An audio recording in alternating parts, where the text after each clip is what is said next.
तो नमस्कार, कैसे हैं आप सभी? आशा करता हूँ कि स्वस्थ होंगे।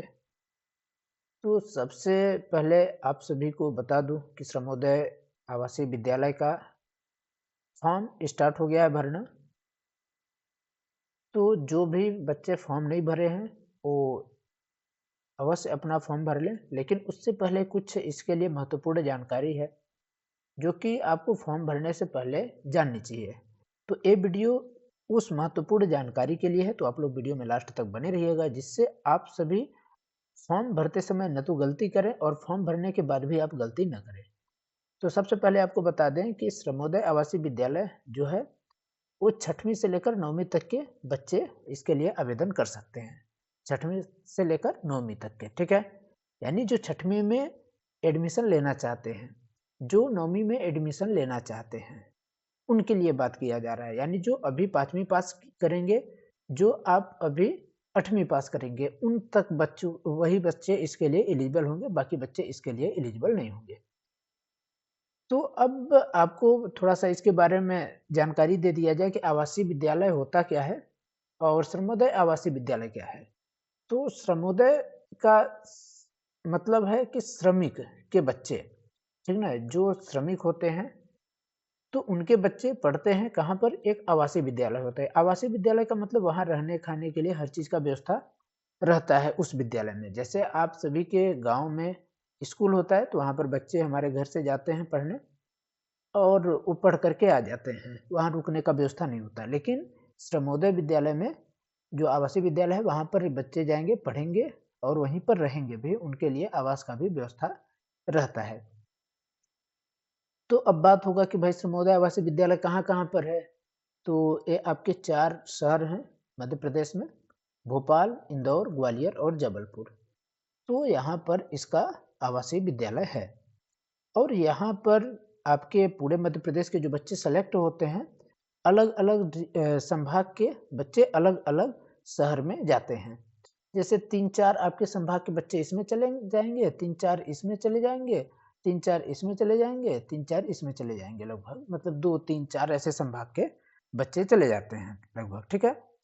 तो अब इसमें देखना रहेगा कि किस संभाग के बच्चे किस शहर में जाते हैं, उसका अलग डिटेल है, तो वो सब आपको बताऊँगा ही। लेकिन चलो इसके लिए आगे देख लेते हैं कि भाई प्रवेश परीक्षा ये जो हमारा होता है, कब-कब होता है? तो भाई ये प्रत्येक वर्ष होता है। क्या? ये प्रत्येक वर्ष होता है। अब प्रवेश परीक्षा के बारे में थोड़ा-सा आपको आगे जानकारी दे दूँ मैं, तो यह पंजीकृत जो निर्माण श्रमिक हैं, उनके पालियों के लिए पूर्णतः निःशुल्क है। क्या कोई फीस लगेगा? तो नहीं, कोई फीस नहीं लगेगा। चलिए आगे चलते हैं। तो इसका उद्देश्य क्या है भाई? अगर कोई भी चीज़ होता है तो उसका कुछ उद्देश्य होता है, तो इसका उद्देश्य क्या है? पंजीकृत श्रमिकों के बालक-बालिकाओं को गुणवत्तापूर्ण शिक्षा आपको प्रदान की जाएगी। इन विद्यालयों के माध्यम से पंजीकृत निर्माण श्रमिकों के बालक-बालिकाओं का शारीरिक, बौद्धिक, सांस्कृतिक, नैतिक विकास करना एवं नेतृत्व क्षमता विकसित करना है, ठीक है? इसके बाद गुणवत्तापूर्ण शिक्षा के माध्यम से छात्र-छात्राओं को विकास के समान अवसर आपको प्रदान करना होगा। चयन की प्रक्रिया कैसे होगी? भाई इसमें चयन कैसे होंगे बच्चे? तो श्रमोदय जो आवासीय विद्यालय है, इसमें 6वीं, 7वीं, 8वीं और 9वीं के छात्रों के लिए जो प्रवेश परीक्षा के माध्यम से चयन किया जाएगा, वो वस्तुनिष्ठ प्रकार की प्रवेश परीक्षा होगी। प्रवेश परीक्षा में हिंदी, अंग्रेजी, गणित, सामाजिक विज्ञान, पर्यावरण अध्ययन और सामान्य अभिरुचि और तर्क शक्ति विषय आयोजित की जाएगी। प्रश्न पत्र का पूर्णांक 100 अंक का होगा, जिसका विषयवार विवरण यहाँ पर नीचे दिया जा रहा है।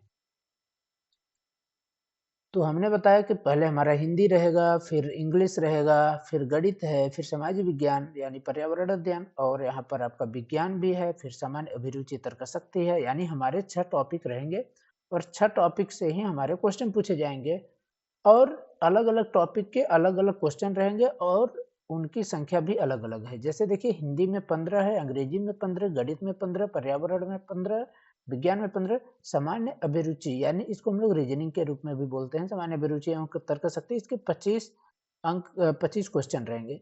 अब जितने क्वेश्चन रहेंगे उतने अंक के क्वेश्चन रहेंगे, ठीक है? यानी 100 क्वेश्चन है तो 100 अंक के रहेंगे। समय कितना दिया जाएगा? तो आपको 2 घंटे दिया जाएगा। 2 घंटे में आपको 100 क्वेश्चन करने होते हैं। अब अगर मान लीजिए कि ठीक है, हमारा चयन का प्रक्रिया क्या होना चाहिए? तो चयन का प्रक्रिया है कि कम से कम जो छात्र है वो 33% अंक प्राप्त करेगा, तभी वो चयन के लिए एलिजिबल होगा। ठीक है? अब इसमें बोल रहा है कि कुछ प्रश्न का स्तर जो होगा वो 6वीं, 7वीं, 8वीं के जो लेवल से भी कुछ ऊपर हो सकता है, लेकिन सामान्यतः ऐसा नहीं होता, आपका नॉर्मली जो है उसी के हिसाब से रहता है। अब आएगा परीक्षा और आवेदन की तिथि क्या है? तो भाई परीक्षा की तिथि अभी कन्फर्म नहीं हुआ है। यहाँ पर आप जो देखेंगे परीक्षा का जो आवेदन का तिथि है, आवेदन चालू हो चुका है, ठीक है? यहाँ पर थोड़ा-सा देखेंगे तो प्रिंट खाली है, यानी इसमें कुछ कुछ नहीं लिखा गया है, लेकिन आप लोग फॉर्म भर सकते हैं अब। और जो परीक्षा होगी वो आपके डिस्ट्रिक्ट में ही आयोजित की जाएगी। अब देखिए, श्रमोदय आवासीय विद्यालय भोपाल, इंदौर, ग्वालियर, जबलपुर के छात्र-छात्राओं के प्रवेश 2026 मध्य प्रदेश राज्य मुक्त स्कूल शिक्षा बोर्ड के माध्यम से आयोजित की जाएगी, यानी एमपीएसओएस के द्वारा इसका कराया जाता है, और जिलेवार सीट संख्या का निर्धारण किया जाएगा। ठीक है? तो इसमें जो है सीट संख्या का विवरण इस प्रकार से कुछ दिया गया है, यानी जो एक आवासीय विद्यालय होता है उसमें कितने सीट होते हैं, तो उसमें 160 सीट दिया जाएगा। कक्षा 7वीं, 8वीं और 9वीं के पूर्व शैक्षणिक 2025-26 में जो रिक्त रह जाएगा उनके सीट पर। ये 60 किसके लिए है? जो 5वीं में पास हो गया है बच्चा, यानी 5वीं के जो भी पढ़ रहा है, प्रेजेंट की अगर बात करें, जो 5वीं में पढ़ रहा है, 6वीं के लिए एडमिशन लेना चाहता है, तो हर इसमें अगर बात किया जाए तो हर विद्यालय के लिए, प्रत्येक विद्यालय के लिए 160 सीट रहेगा, लेकिन किसके लिए? 6वीं में एडमिशन के लिए। बाकी के लिए जो सीट खाली रहेंगे उन्हीं के लिए। योग्यता के बारे में क्या बताया गया है कि भाई इसके लिए एलिजिबल कौन रहेंगे? तो मैं बताया कि एलिजिबिलिटी के लिए क्या है कि अभ्यर्थी के माता-पिता, माता या फिर पिता, दो में से कोई, मध्य प्रदेश भवन एवं अन्य सनिर्माण कार्य कर्मकार कल्याण मंडल के अंतर्गत पंजीकृत निर्माण श्रमिक हों। उनके पास वैध पंजीयन प्रमाण पत्र होना चाहिए, यानी पंजीकृत निर्माण श्रमिक के बच्चे ही इसके लिए एडमिशन ले सकते हैं। अभ्यर्थी जिस श्रमोदय विद्यालय में प्रवेश लेना चाहता है, निर्माण श्रमिक का पंजीयन उस श्रमोदय विद्यालय से संबद्ध जिले से होना चाहिए। ठीक है? यानी जैसे आप जिस भी जिले से संबंधित हैं, उस जिले का जो आवासीय विद्यालय संबंधित है उस जिले के, जैसे मान लीजिए अगर मैं बात करूं कि कोई हमारा जो आवासीय विद्यालय, जैसे मान लीजिए जबलपुर है, तो जबलपुर के अंतर्गत जो जो जिले वाले विद्यालय आएंगे, ठीक है, जो जो जिले आएंगे, तो उसके अंदर का ही आपका जो है कर्मकार बना होना चाहिए। ठीक है? और जिस जिले में का आपका कर्मकार बना होगा, तो उसी जिले के हिसाब से आपको श्रमोदय विश्वविद्यालय में आपको मिलेगा। प्रवेश परीक्षा बैठने के लिए अभ्यर्थी उस जिले से संबंधित श्रमोदय विद्यालय में वह प्रवेश लेना चाहता है या चाहती है, किसी सरकारी सहायता प्राप्त अन्य विद्यालय से सर्व शिक्षा अभियान के तरीके से। यहाँ पर सामान्य जानकारी बताया जा रहा है कि अगर आप इसके लिए एलिजिबल होना चाहते हैं, तो आपको 5वीं, 6वीं, 7वीं में अध्ययनरत होना चाहिए। ठीक है? अब चलिए आगे बात करते हैं कि ऐसे अभ्यर्थी जिनके माता-पिता मुख्यमंत्री जन कल्याण यानी संबल योजना में पंजीकृत हैं। ये यदि भवन एवं सनिर्माण कार्यक्रम के रूप में पंजीकृत की पात्रता रखते हैं, तो वे उनके माता-पिता द्वारा मध्य प्रदेश भवन एवं सनिर्माण कार्यक्रम कर्मकार मंडल का पंजीयन प्रमाण पत्र प्रस्तुत करने पर आवेदन कर सकेंगे। यानी आपको कर्मकार चाहिए ही चाहिए। अगर कर्मकार रहेगा तभी आप इसके लिए आवेदन कर सकते हैं। अब बोल रहा है कि प्रवेश प्रक्रिया 2026 पूर्ण होने के बाद भी अगर किसी श्रमोदय विश्वविद्यालय में कुछ सीट अगर बची रह जाती है, तो उसके लिए जो वेटिंग लिस्ट आती है, तो उसकी वरीयता पालकों की स्वेच्छा के आधार पर जो उनका श्रमोदय विद्यालय होगा उसमें दे दिया जा सकता है। ठीक है? चलिए अब परीक्षा केंद्र के बारे में बात करें, तो जो पंजीकृत निर्माण श्रमिक जिस जिले में ऑनलाइन पंजीकृत हैं, उनके संतान को परीक्षा में सम्मिलित होना चाहते हैं, उस संबंधित जिले के मुख्यालय पर बनाए गए परीक्षा केंद्र में उल्लेख अभ्यर्थी को जारी प्रवेश पत्र में किया जाएगा।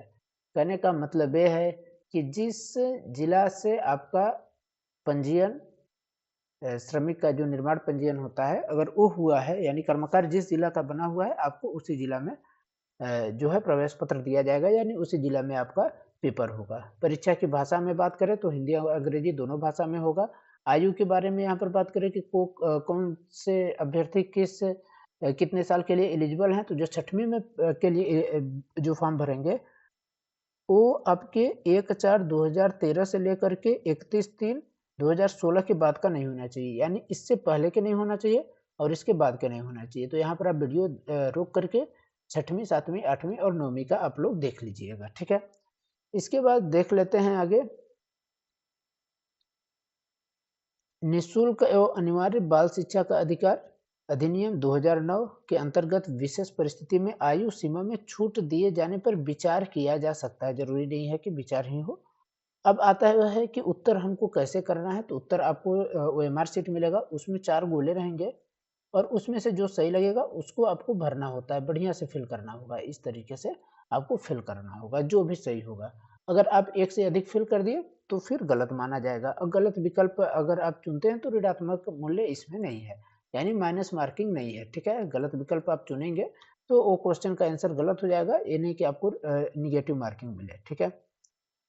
और एक से अधिक भी आप नहीं लगा सकते, अगर आप सही तरीके से गोला नहीं भरे हैं तो भी गलत हो जाएगा। प्रश्न पत्र हल करने से संबंधित दिशा निर्देश यहाँ पर कुछ दिया गया है। जो आपका टाइमिंग है तो भाई 2 घंटे दिया रहेगा। परीक्षा प्रारंभ होने के 30 मिनट के बाद किसी भी अभ्यर्थी को परीक्षा कक्ष में प्रवेश नहीं दिया जाएगा, तो यानी आपको आधे घंटे पहले वहाँ पर पहुँच जाना है कम से कम, उससे पहले ही पहुँचे रहेंगे। किसी भी अभ्यर्थी प्रवेश पत्र के बिना परीक्षा में बैठने की अनुमति नहीं होगी।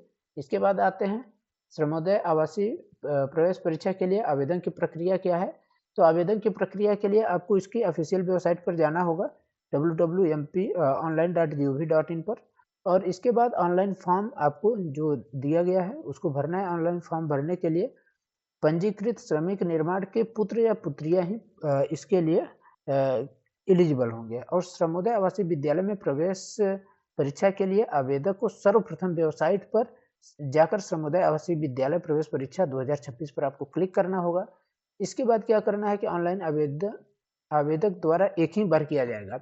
अगर आप ऑनलाइन आवेदन में कुछ त्रुटि कर देंगे तो फिर वो दिक्कत हो सकती है आपके लिए, दोबारा उसको चेंज आप नहीं कर सकते। इसलिए जो भी भरिएगा तो एक ही बार आप कर सकते हैं, दोबारा नहीं कर सकते। एक परिवार के एक से अधिक आवेदक होने पर उन्हें श्रमोदय आवासीय विद्यालय के पोर्टल पर पृथक पृथक पंजीयन करना होगा तथा पंजीयन उपरांत आवेदक भरने की प्रक्रिया की जाएगी।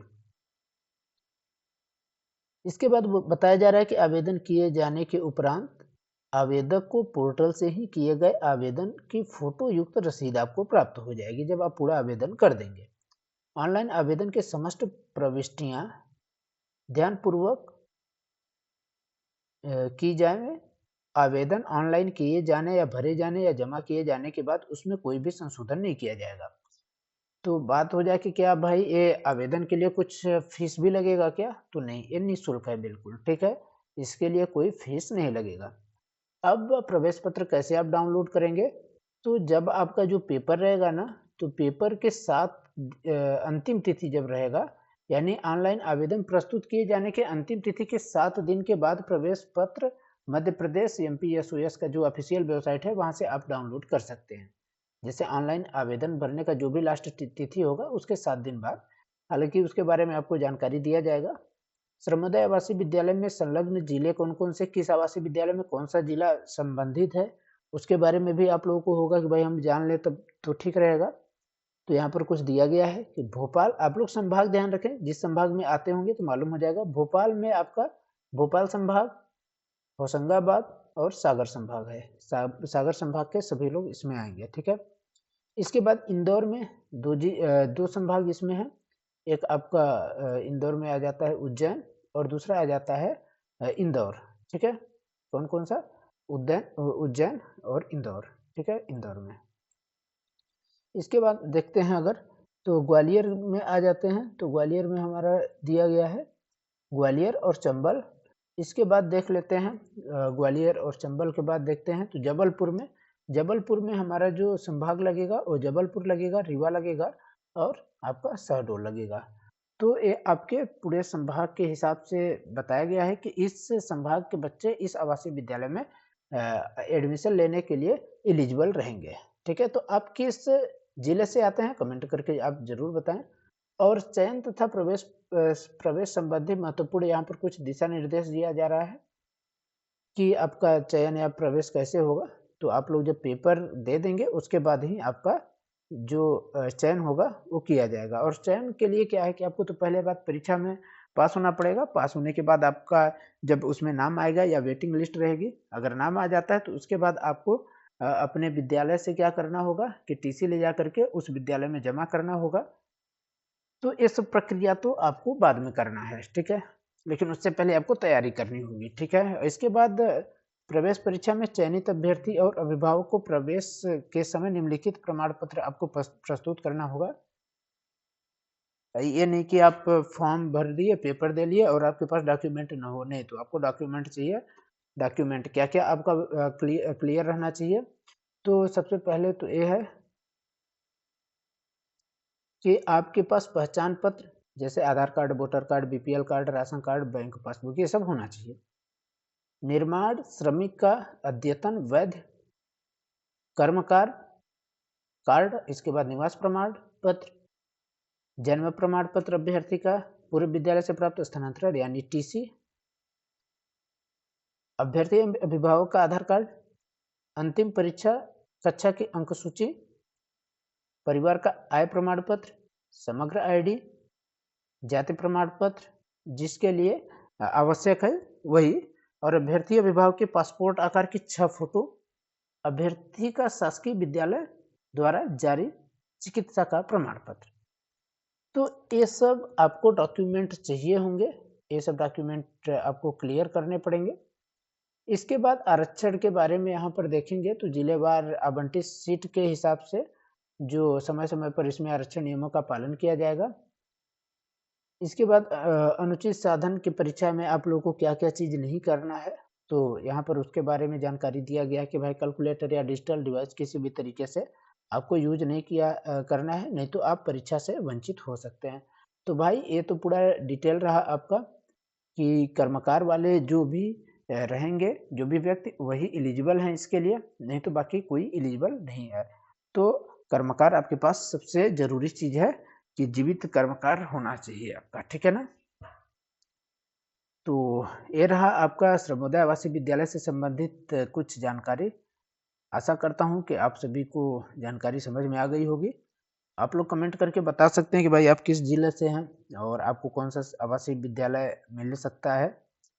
और अगर आपको इसमें कोई भी डाउट हो तो आप लोग कमेंट करके पूछ सकते हैं।